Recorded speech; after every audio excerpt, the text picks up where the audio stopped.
Di sebuah kota yang terlupakan oleh dunia, tempat kabut tebal menelan cahaya, dan bahkan kematian enggan singgah, berdiri seorang ksatria, bukan sebagai pahlawan, bukan lagi sebagai manusia, melainkan seorang penjaga yang terikat oleh sumpah yang tak pernah bisa ia lepaskan. Namanya Leomord. Ratusan tahun silam, sebelum kota itu dikenal sebagai Necrokeep, tempat tersebut adalah benteng terakhir bernama Richburg. Berdiri kokoh di perbatasan Abyss, Richburg menjadi perisai terakhir bagi Kekaisaran Monian dari kegelapan. Selama berabad-abad, tak ada satupun kekuatan jahat yang mampu menembusnya. Namun, semuanya berubah ketika kegelapan mulai merayap semakin dekat. Leomord lahir di benteng itu, dari keluarga penjaga yang telah mengabdi selama generasi. Sejak kecil, jalan hidupnya sudah ditentukan, menjadi pelindung bagi tuannya. Tuannya adalah seorang bangsawan muda bernama Atticus. Mereka tumbuh bersama, berlatih di bawah terik matahari, dan bertarung di bawah hujan. Namun di antara keduanya, Atticus selalu lebih unggul, lebih kuat, lebih cerdas, dan lebih layak memimpin. Sementara Leomord hanya bisa terus berusaha mengejar.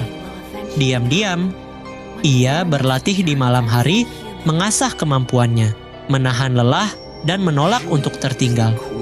Baginya, Atticus bukan sekadar tuan, ia adalah sahabat. Di usia 7 tahun, mereka menerima kuda masing-masing. Leomord menamai kudanya Barbiel. Bagi orang lain, itu hanya seekor kuda.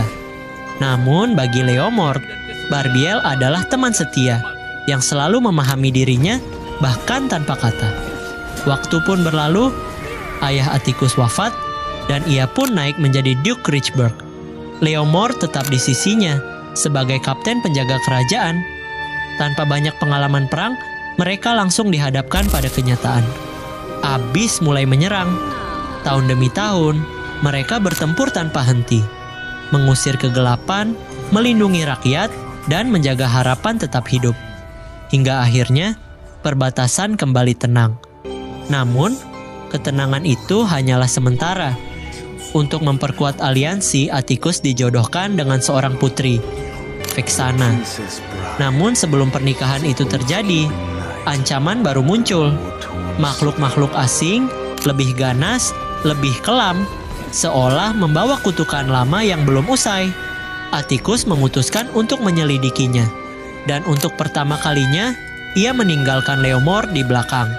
Bukan untuk bertempur, melainkan untuk menjaga kota dan melindungi Vexana. Perintah itu terasa lebih berat dari medan perang manapun. Hari berganti hari, menjadi bulan, lalu tahun, 2 tahun berlalu tanpa kabar. Tak ada pesan, tak ada tanda kehidupan, hanya harapan yang perlahan memudar. Hingga suatu hari, seorang utusan datang. Atticus telah kembali. Rasa lega menyelimuti Leomord, namun saat ia melihat sahabatnya, ada sesuatu yang berbeda. Tatapan Atticus kosong, tanpa emosi, seolah jiwanya telah hilang. Malam pernikahan pun tiba. Seluruh kota bersuka cita.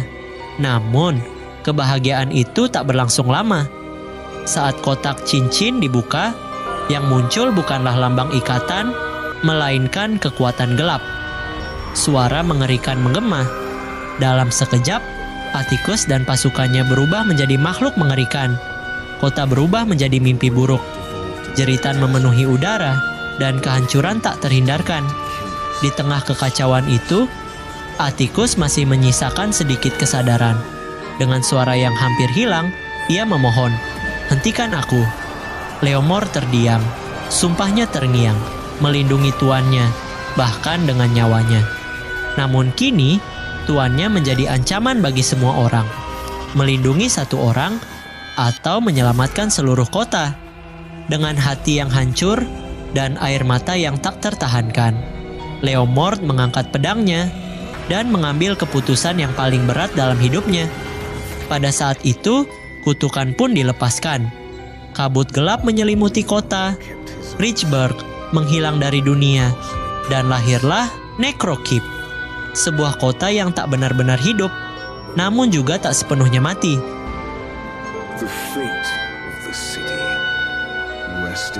100 tahun telah berlalu, namun waktu seakan berhenti di sana. Leomord masih berdiri, tubuhnya pucat, jiwanya lelah, namun sumpahnya tetap utuh. Ia bukan lagi manusia, namun juga belum sepenuhnya menjadi bayangan.